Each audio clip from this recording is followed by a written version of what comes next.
आकाशवाणी भोपाल से प्रस्तुत हैं प्रादेशिक समाचार।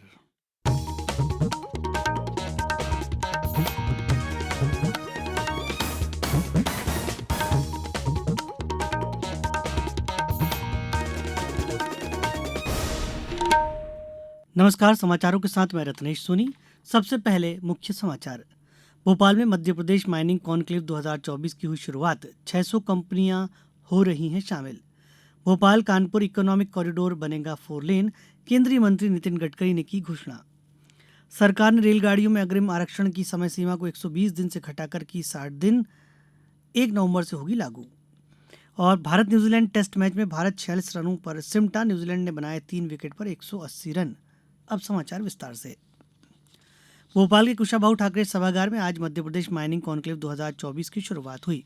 खनन क्षेत्र में निवेश को प्रोत्साहित करने और आधुनिकतम तकनीक का समावेश कर राज्य की खनिज संपदा का बेहतर उपयोग सुनिश्चित करने के उद्देश्य से ये 2 दिवसीय आयोजन किया जा रहा है। कॉन्क्लेव में देश भर के माइनिंग सेक्टर के निवेशक और दूसरे राज्यों के खनिज विभाग के अधिकारी शामिल हुए हैं। इस कॉन्क्लेव में देश विदेश की करीब 600 कंपनियां शामिल हो रही हैं। उद्घाटन सत्र में मुख्य सचिव अनुराग जैन ने कहा कि हीरा उत्पादन में नंबर 1 होने के साथ ही कॉपर, मैंगनीज, रॉक फॉस्फेट और कोयले के मामले में भी प्रदेश समृद्ध है। उन्होंने बताया कि प्रदेश खनिज ब्लॉक नीलामी में देश में पहले स्थान पर है। पहले अलग अलग तरीके से माइन ऑक्शंस, माइन अलॉटमेंट्स होते थे। फिर सुप्रीम कोर्ट आए और नेचुरल रिसोर्सेज के ऑक्शन की बात हुई and then it took some time to government of India कि उसके बाद एक पूरी ट्रांसपेरेंट ऑक्शन रिजीम को हम लोगों ने वी पुट इन प्लेस और ऑक्शंस अभी बहुत रिसेंटली शुरू हुए हैं और लगातार पिछले कुछ सालों तक नंबर ऑफ ब्लॉक्स ऑक्शन में Madhya Pradesh has been number 1। तो यदि सबसे ज्यादा ब्लॉक्स हमारे यहाँ ऑक्शन हुए हैं तो इसका मतलब ये है कि अब अगले कुछ सालों में हमारा जो प्रोडक्शन लेवल है बहुत तेजी से आगे बढ़ने वाला है।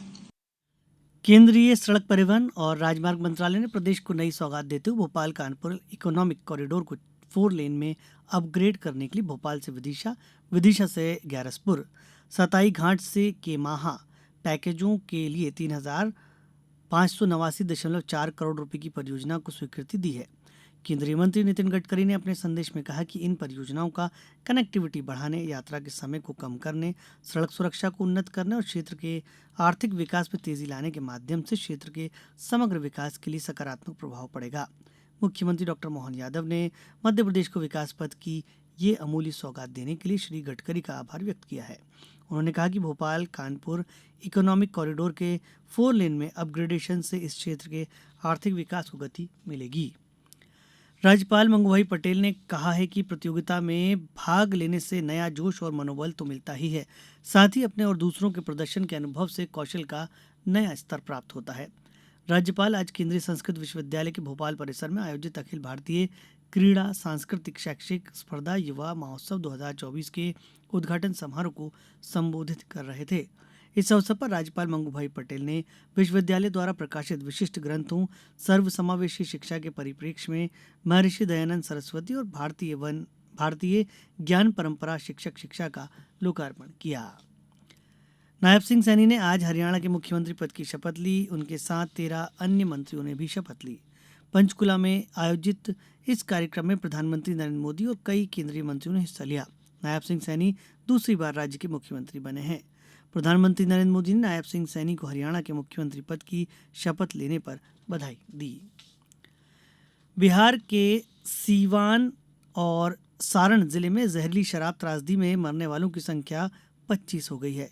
मद्य निषेध और उत्पाद मंत्री रत्नेश सादा ने कहा है कि संदिग्ध जहरीली शराब पीने से पिछले 24 घंटे में सीवान में 20 लोगों की और सारण में 5 लोगों की मौत हो गई है। घटना की जांच के लिए एक विशेष जांच दल का गठन किया गया है। समाचारों वक्त एक छोटे से विराम का। ये समाचार आप आकाशवाणी मध्य प्रदेश से सुन रहे हैं। ये समाचार बुलेटिन YouTube पर Madhya Pradesh news All India Radio channel पर और फेसबुक के साथ ही एक्स प्लेटफॉर्म पर AIR न्यूज भोपाल पेज पर सुने जा सकते हैं। इसके अलावा आप हमारी वेबसाइट newsonair.gov.in पर या न्यूज ऑन AIR ऐप पर भी समाचार सुन सकते हैं। समाचारों में एक बार फिर आपका स्वागत है। प्रधानमंत्री नरेंद्र मोदी की अध्यक्षता में राष्ट्रीय जनतांत्रिक गठबंधन NDA के मुख्यमंत्रियों और उप मुख्यमंत्रियों का सम्मेलन आज चंडीगढ़ में हुआ। इसमें भारतीय जनता पार्टी के अध्यक्ष जेपी नड्डा, रक्षा मंत्री राजनाथ सिंह और गृह मंत्री अमित शाह उपस्थित रहे। इसमें प्रदेश के मुख्यमंत्री डॉक्टर मोहन यादव भी शामिल हुए। केंद्रीय खेल मंत्री डॉक्टर मनसुख मांडविया ने कहा है कि राष्ट्रीय खेल प्रशासन विधेयक 2024 का मसौदा देश में मजबूत और पारदर्शी खेल प्रशासन संरचना स्थापित करने की दिशा में एक परिवर्तनकारी कदम है। इस पर विचार विमर्श के लिए आज नई दिल्ली में हुई बैठक की अध्यक्षता करते हुए उन्होंने कहा कि इसका उद्देश्य एथलीट केंद्रित संघों को सशक्त बनाना, सुरक्षित खेल नीति पेश करना और एक अपीलीय खेल न्यायाधिकरण की स्थापना करना है। सरकार ने रेलगाड़ियों में अग्रिम आरक्षण की मौजूदा समय सीमा को 120 दिन से घटाकर 60 दिन करने का फैसला किया है। रेल मंत्रालय ने एक परिपत्र में कहा है कि नया नियम अगले महीने की 1 तारीख से लागू होगा। हालांकि इस महीने की 31 तारीख तक की गई सभी बुकिंग बरकरार रहेंगी। मंत्रालय ने कहा है कि विदेशी पर्यटकों के लिए 365 दिन की सीमा में कोई बदलाव नहीं किया गया है। मुख्यमंत्री डॉक्टर मोहन यादव ने कहा है कि सौर ऊर्जा के क्षेत्र में प्रदेश अपनी विशेष पहचान बना रहा है। गांधीनगर में आयोजित चौथे global meet renewable energy investors meet में उद्योगपतियों ने प्रदेश में अपने प्रोजेक्ट लगाने में रुचि दिखाई है। प्रदेश नवकरणीय ऊर्जा के क्षेत्र में काम करते हुए लंग्स ऑफ इनक्रेडिबल इंडिया बनने का विजन की ओर अग्रसर है। मुख्यमंत्री ने कहा कि ओंकारेश्वर में विश्व का सबसे बड़ा फ्लोटिंग सोलर प्रोजेक्ट तैयार हो रहा है। रीवा का 1590 हेक्टेयर में स्थापित सोलर प्रोजेक्ट विश्व के सबसे बड़े सिंगल साइड सोलर प्लांट में से एक है। भारत और न्यूजीलैंड के बीच बेंगलुरु में खेले जा रहे पहले टेस्ट मैच के दूसरे दिन आज भारत की पारी मात्र 46 रनों पर सिमट गई। ऋषभ पंत ने सर्वाधिक 20 रन बनाए, 5 खिलाड़ी 0 पर आउट हुए। न्यूजीलैंड की ओर से मैट हेनरी ने 5 विकेट लिए। आज का खेल समाप्त होने तक न्यूजीलैंड ने अपनी पहली पारी में 30 विकेट पर 180 रन बना लिए थे। उच्च शिक्षा विभाग ने सत्र 2024-25 के लिए विश्वविद्यालयों एवं महाविद्यालयों में अध्ययनरत अनुसूचित जाति, जनजाति एवं दिव्यांग श्रेणी के शोधार्थियों को पीएचडी शोध छात्रवृत्ति के लिए आवेदन पत्र आमंत्रित किए गए हैं। इसके अनुसार सत्र 2024-25 के लिए अनुसूचित जाति, जनजाति एवं दिव्यांग श्रेणी के शोधार्थी पीएचडी शोध छात्रवृत्ति के लिए 18 नवंबर 2024 तक आवेदन पत्र जमा कर सकेंगे। इस संबंध में विस्तृत जानकारी एवं आवेदन पत्र उच्च शिक्षा विभाग की वेबसाइट www.highereducation.mp.gov.in पर नवीन निर्देश के अंतर्गत उपलब्ध है। पर्यावरण नियोजन एवं समन्वय संगठन मध्य प्रदेश एप्को ने WRI इंडिया के तकनीकी सहयोग से मध्य प्रदेश की दीर्घकालिक न्यून उत्सर्जन विकास रणनीति निर्मित करने के लिए परियोजना शुरू की है। अब कुछ समाचार संक्षेप में। मुख्यमंत्री डॉक्टर मोहन यादव ने उज्जैन की निकिता पोरवाल को फेमिना मिस इंडिया 2024 का खिताब जीतने पर बधाई दी है। मुख्यमंत्री ने कहा कि निकिता मिस वर्ल्ड पेजेंट में भारत का प्रतिनिधित्व कर देश का मान बढ़ाए, यही कामना है। इंदौर संभाग में गत खरीफ की समीक्षा और आगामी रबी मौसम की तैयारियों के संबंध में संभागीय समीक्षा बैठक अपर मुख्य सचिव एवं कृषि उत्पादन आयुक्त मोहम्मद सुलेमान की अध्यक्षता में आयोजित की गई। बैठक में योजनाओं, कार्यक्रमों और गतिविधियों की जिलेवार समीक्षा की गई। खंडवा में देश की सबसे बड़ी ओमकारेश्वर फ्लोटिंग सोलर परियोजना तथा विश्व की सबसे बड़ी फ्लोटिंग सोलर परियोजनाओं में से एक है।